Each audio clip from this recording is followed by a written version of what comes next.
Well, hello, hello, hello, welcome back again. And this time I'll be talking about the movie War of the Rohirrim, uh, a tale from the Lord of the Rings, or at least Tolkien's Middle Earth. Now, to preface this, I'll say I did watch a couple of reviews, read a couple of more reviews, and kind of like the general feel is that people liked it, but there were very people that didn't like it. So it was very much people thought it was good, some even great and excellent. But then the people that didn't like it, they really didn't like the film because of the animation, the lower frames per second, um, and also they felt it was too woke, quote unquote. So I'll kind of grossly grow over it. I don't want to spend too much time on that, but you know, when it comes to this movie, this is a tale from within Tolkien. Tolkien is the author who wrote the books on The Lord of the Rings, The Hobbit, and basically the he created the entire Middle Earth, which is where you know these franchises these franchises take place. Similar to like the Wizarding World of Harry Potter, where it's kind of like the entire world, and Harry Potter's just like a series in this world. Well, in this world, the Middle Earth, this is where the Lord of the Rings happen, The Hobbit. This is a tale. It's the main protagonist, uh, Hera. Hera, she is not a character per se in in any story. However, this story is kind of based on you know when Helm's Deep became known as Helm's Deep and how it gained its reputation and its fame for being an impenetrable fortress. Um, Something to keep in mind is that this movie is animated and it's if you've ever seen anime, that's the style that they went with. So just consider this with a grain of salt. If you don't like animation per se, or if you don't like this style of animation, it might not be for you. But the story itself is a pretty good story in my opinion, and I'll go over a bit later on like why I think this is a great story. Um, so let's get started. Again, I'm not going to do play by play. I'm not going to do any spoilers, but I will go over kind of like the main plots. So, Lord of the Rohirrim, what is it about? So, in this kingdom of Rohan, and if you've ever seen the Lord of the Rings, if you remember the Two Towers, in that movie they are a cast of heroes, or some of them at least, reach this land where there's a lot of horses, and the people ride the horses, and they respect their horses. So that is Rohan, and in Rohan, you had the main kingdom of Rohan, and then you had kind of all these other smaller hill nations. Well, I say hill nations, but they're kind of like these clans, you could say, in different parts of the territory.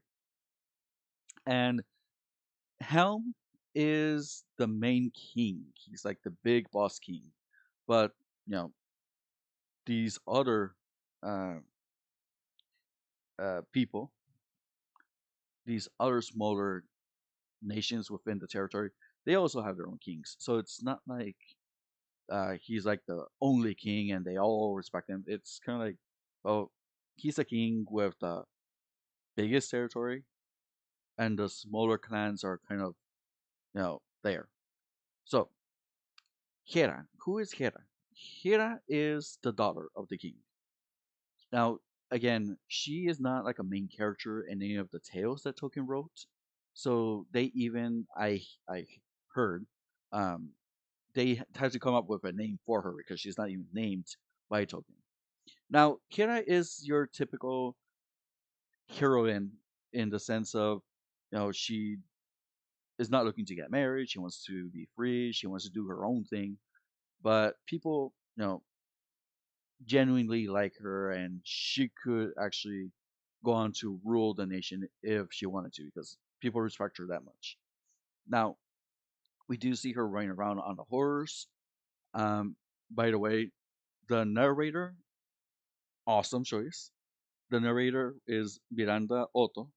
If you don't know who she is, in the original Lord of the Rings, she was Princess Ellen. She is I believe, the niece of uh, the King of Rohan, Theoden. So it's a very interesting choice, and later on I'll kind of go back to that. I'll circle back to it. So we do see that Kera is just on her horse doing all her thing, exploring. She even, you know, sees one of the great eagles fly around. I mean, you can see how she's a very free spirit. When she comes back to her home, that's when they have her, put on a dress, be more acceptable socially, get ready for the dinner party that her father will have. And this dinner party is basically hijacked by a clan that comes in, and the king, um, king I think it's King Wolf or Halith, can't remember, but he's a king who has a lot of uh, he's very arrogant. And so he's like, nah, you just want to do your own thing. I brought my son to get married with your daughter. That type of political play, which is not that, it's really much expected, but it's also a political play that, you know, in nations and in politics between nations, you do have political marriages, and you do have that kind of play for power, which, okay, we get married, you have access to, you rule over my people also are part of your people, so we have access to your resources. So it's very political, and it's not something that is strange. It has happened throughout history, and it's something that I would imagine still goes on today, even at a smaller scale, which maybe we're not talking about kings, but maybe uh, a family who owns a large corporation might marry off somebody to somebody who is rising up and has access to other resources. So they might get married. So now two corporations are conglomerates or something. I'm just saying, it's not that strange of a concept. Hira, she refuses. There's this sense of indignation. You think you're too good for us, and blah blah blah. It all culminates in which King Helm, he fights the other king, and very amazingly, like, I don't even think that Thor or Superman could do this. He just one punches the guy, and the other king dies basically, and that raises this thing where uh, Freylaf, he is the son of the king that died, and he was the one that was brought to marry Kera, but he raises he does raise kind of this fight that, oh, you killed my father, now we're going to go after you. So that type of thing. And you can see that Freelaf is very competent. It's not that, oh, he is entitled because of being a prince. No, he actually, you can see that he he unites all the clans on the hills. That the hills is kind of like that area in the kingdom where these other clans are. He unites them to go against Rohan. So that's incredible. Not just that, he leads them into battle. They all trust him, and they barely make it out because they were defeating Rohan's army very bad. They vastly outnumbered them. But Hera, she doesn't stand still. She moves the people out of Rohan and leads them over to a safer place. And yes, you guess it, they go to Helm's Deep. Now, it wasn't called Helm's Deep at that point, but you get the picture. And that is even after Hera had suggested to move the people to a safer place, but nobody listened to her. I mean, the king was like, "Nah, they'll be fine in here. We'll just go fight them." And like the other captains were also, "No, no, they're good." Well, they weren't, but because of Hera's quickness to act, they she actually saved her people. Now, whoever made it out, they make it out alive. You know, the king, um, Hera's brother, they some of the other soldiers. I mean, the survivors, they meet up with the rest of the people over at Helm's Deep. Now, Helm's Deep is a fortress, and in that fortress, it's hard for invaders to come and go through the gates.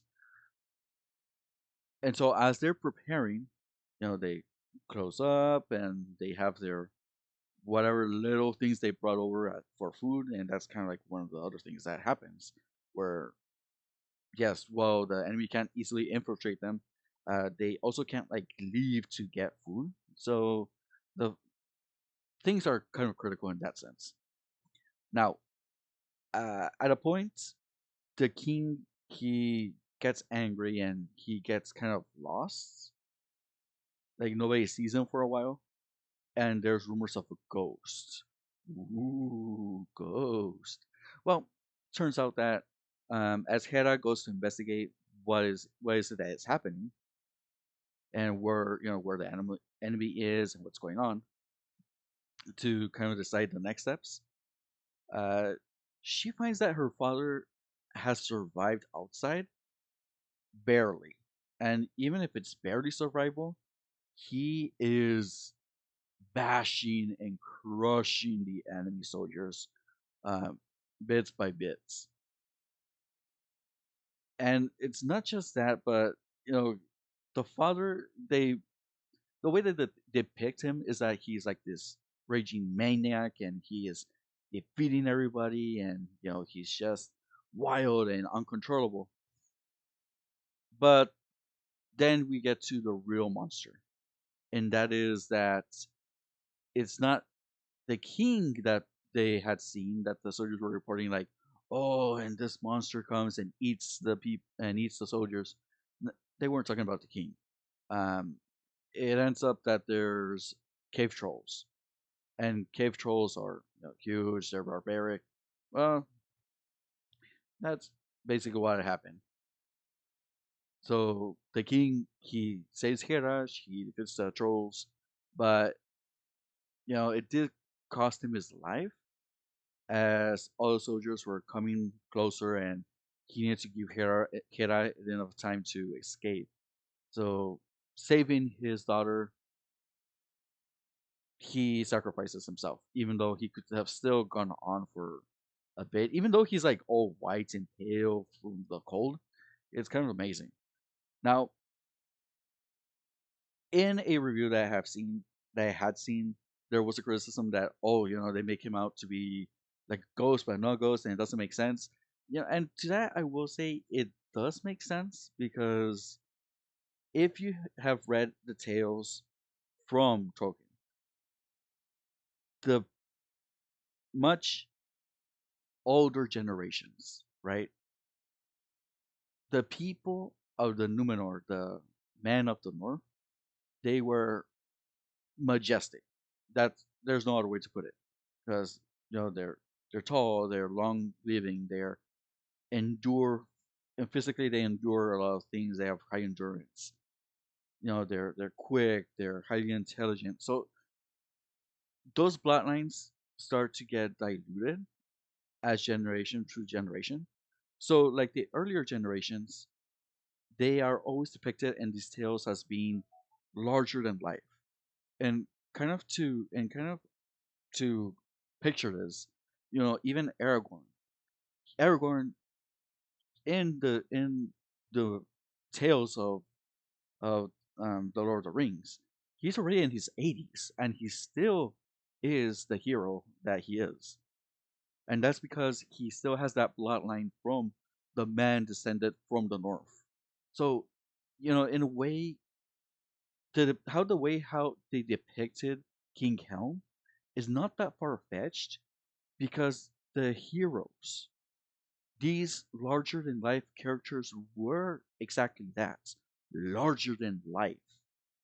People that you would never see again as the newer generations continued to dilute the bloodline from the Numenor. So it's not that far fetched to think of, this king who was old but still this big, bulky, strong, agile, has this prowess that nobody else can against him. It's not that far fetched. I'm just saying.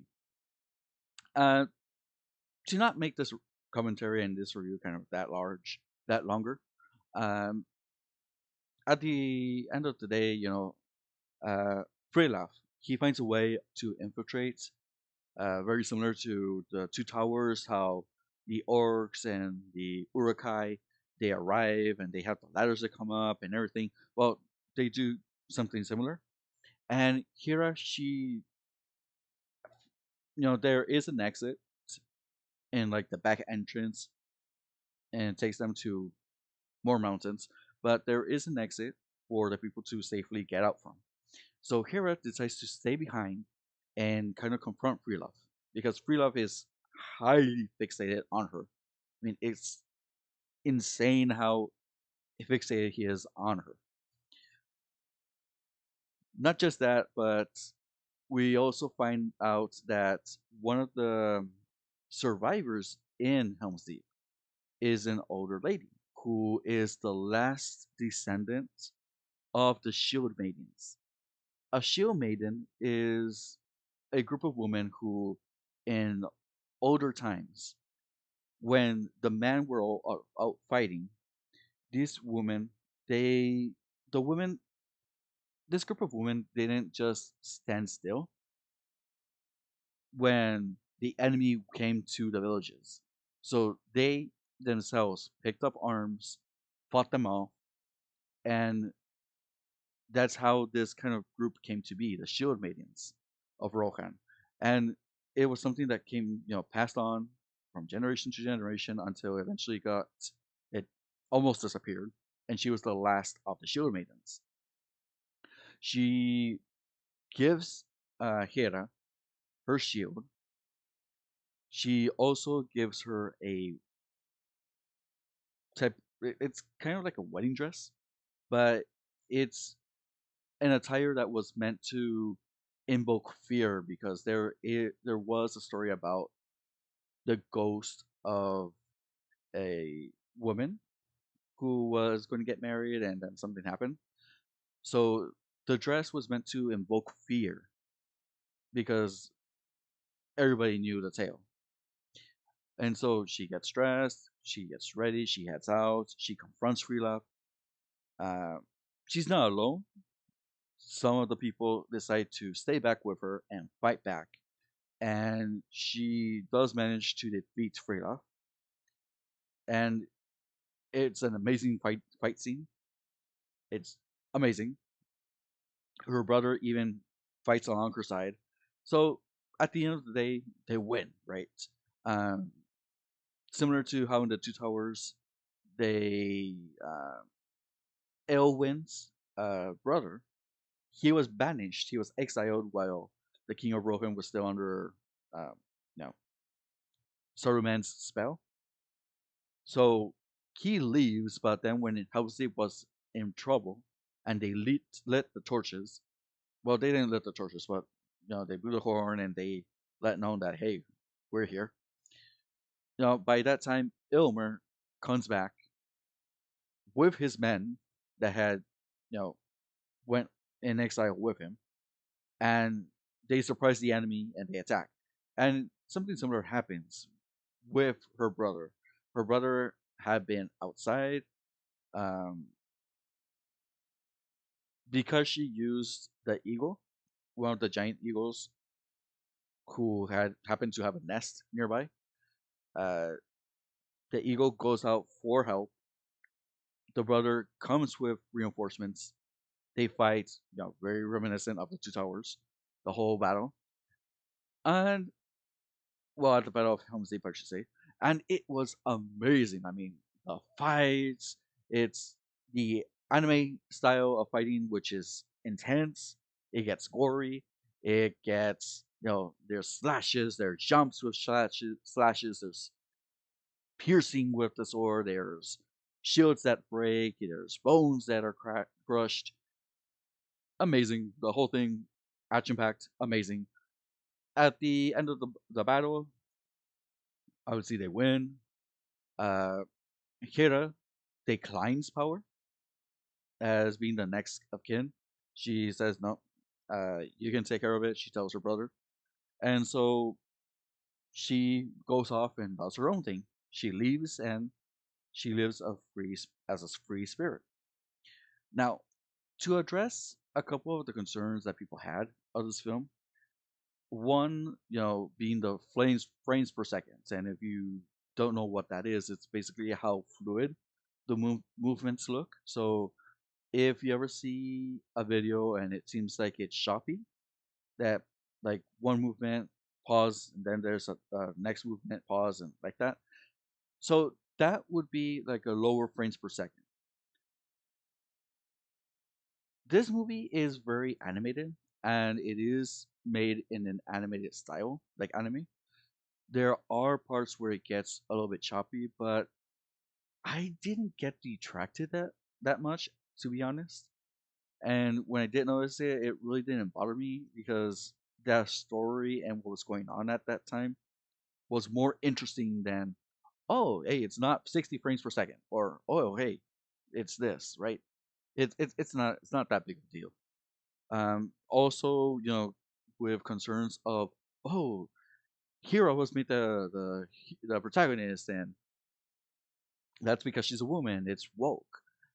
Honestly, that's people just leaning into identity politics too much. It's not that deep. I mean, if you look at it from this perspective, the tales that Tolkien wrote about, the characters are larger than life.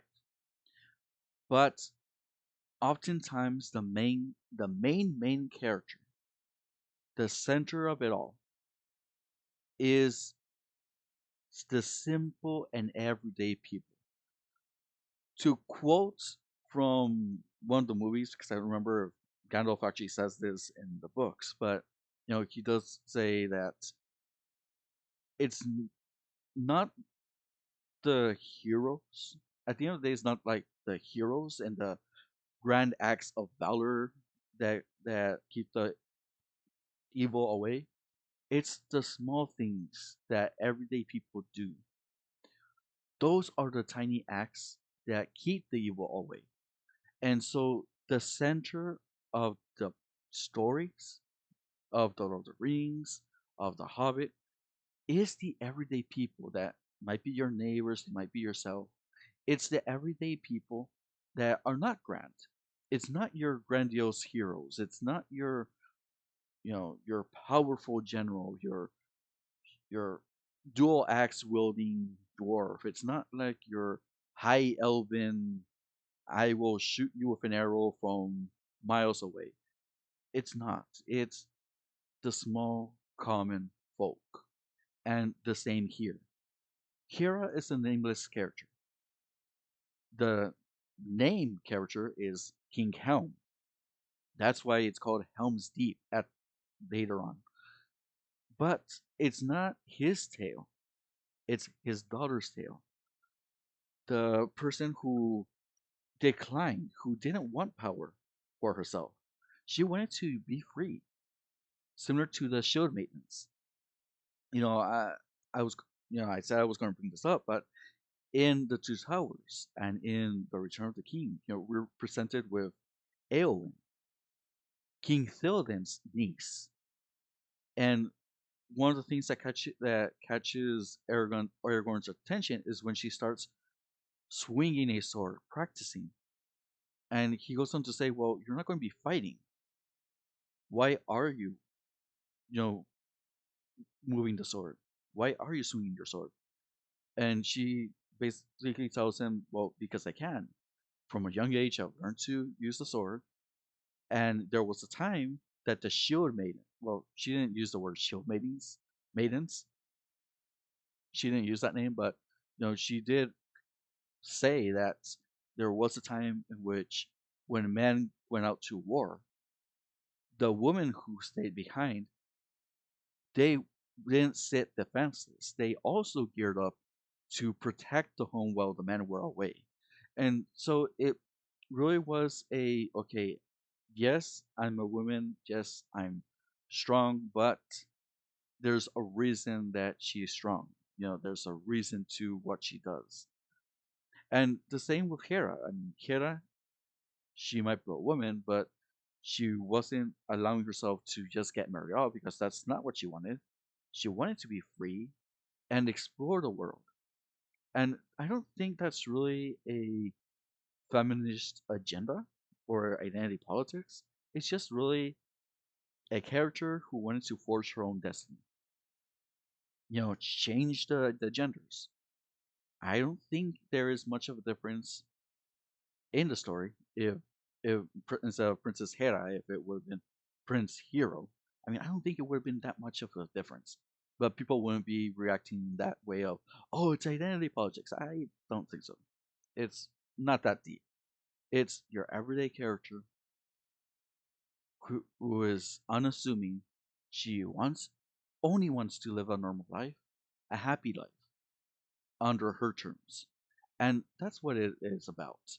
This tale, it might not be, it had great battles. I mean, even in the very beginning, where she is investigating in a forest, and if you ever played Legend of Zelda, um, it kind of looks like a Titan Octorok attacking her. Or if you saw the Lord of the Rings, the Guardian of the Deep, the octopus that was defending the back entrance to Moria.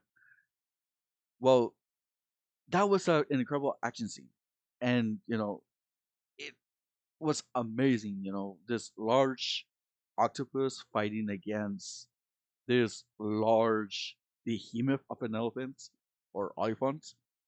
So I mean, it was incredible the whole entire scene because if you were in that place where you're between two titans, two titanic creatures, you would be scared for your life. You wouldn't know where to go or where to hide, and that's kind of like what happened. Um, so it is very impressive, and I am very happy with the film. I will say that the only downside really to it, and it's one of those films where I didn't feel the time go by. It was over before I realized it, and not just that, but the music was as great as the Lord of the Rings soundtrack, original soundtrack. Um, there was so much people behind this film. When I saw the ending credits, I mean the credits, I thought there was gonna be like an end credit scene or something. There wasn't. But as the names were coming up, it's incredible how much people were a part of this project. And it gets me excited because yes, it's not for everyone. Not everybody likes animated style movies, but there is potential here, and it gets me excited because there is something about animation that can really depict the majesticness of Middle Earth without needing to spend that much in going to New Zealand and doing all the scenes and creating all these models for this world. It's much easier to have it done in an animation or through computers than it is to do it by conventional means the way that they did it back in the early 2000s when they released and made the Lord of the Rings trilogy. Like we've gone a long way. Animation is a good way of depicting this, and it probably helped with the budget to not spend so much in so much arts and crafts, and instead dedicate it to nurturing the story, creating the proper environments through animation, and through special effects. I think it has potential of reviving some of the tales of Middle Earth that maybe are not enough grandiose enough to create like an live action movie, but you could still release them in an animation and people will see it because it is would still make for great stories. It's just that maybe they're not that well known enough to kind of entice people to watch them. So instead of making them live action, which might use up much more resources, well, use animation and you at least get the stories out there. And I think this is part of the potential of what they did with War of the Rohirrim. I enjoyed the film. It's one of those films which I would watch again and again. I'm not bothered by the animation, by the way, and so that would be my only caveat. My brother, he was interested at first at watching the movie. Once he learned that it was a cartoon, as he would say it, then he didn't care for it. But once you start talking about what the story was about, he did find it interesting, but the art style is not his thing. So, again, if animation is not your thing, you won't enjoy it. If you don't mind it, you'll find such a great story to it. Just don't think too deep in it. I mean, don't go through the the weeds of it's has to be a female protagonist because woke and blah blah blah. Okay, I saw several of the reviews that were talking about that, and they were just going through the deep political rabbit hole that has nothing to do with the film, and it just detracts from what this is about. But anyway, I've talked long enough, and this video is already going to be long enough. But yeah, I enjoyed the film. Has a good story. The characters are well made. They're enticing. You get the feel for who they are, and if you can remember and make that connection with the Two Towers movie, especially when it comes to Elwyn, it kind of makes sense and it ties very well together to build what Elwyn eventually does and defeats, you know, basically the king of the Nazgul, the king who could not be defeated by no man, except that she wasn't a man, she's a woman, so bada bing, bada boom, defeated. Anyways, that was long enough. Um, did you see the film? Do you want to see the film? But if not, well, just leave a comment. Not that anybody leaves a comment in my videos, but at any rate, enjoy yourself, have a good time.